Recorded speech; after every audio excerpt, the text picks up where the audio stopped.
هەر هێندەی زەحمەتە تاوەکو سەر تراکتۆرەکەی دەخەن و پۆشاکی لەبەر دەکەن.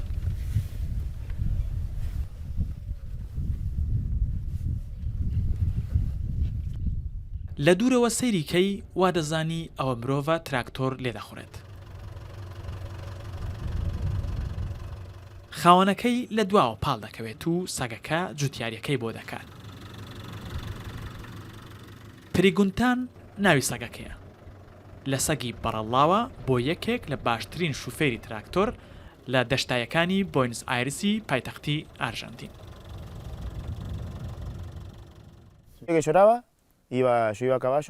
سەگەکەم بینی دەیحەپاند. بە سواری ئەسب بە تەنیشتیدا تێپەڕیم و لە شوێنی خۆی دانیشت بوو کە ڕۆیشتم بە دوامدا دەهات. لە خۆم پرسی باشە ئەگەر هەڵی گرمەوە تۆ بڵێ بۆ مەفادار بێت؟ ئەوە 6 مانجی بەسەردا تێپەڕیوە و لەگەڵ من جوتیارە. دیێگۆ هەوڵ دەدات سەگەکەی فێری ئەسب سواری بکات. پریگونتان لەسەر پشتی ئەسب دەوەستێت و ناجوڵێ.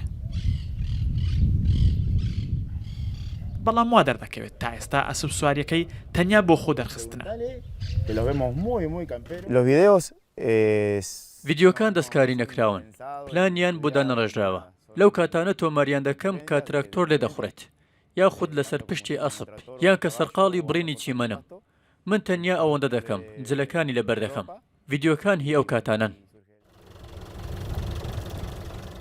دیێگۆ ڕۆژانە گرتەی سەرنجڕاکێشی سەگەکەی لە تۆڕە کۆمەڵاتیەکان بڵاو دەکاتەوە. ئەم سەگە لە تیکتۆک نزیکەی 7.5 ملیۆن بینەری هەیە و لە ئینستاگرامیش زیاتر لە 24,000 فەڵەوەر.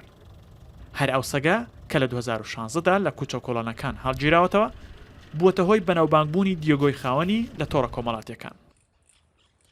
ڕێکار عەزیز ڕووداو.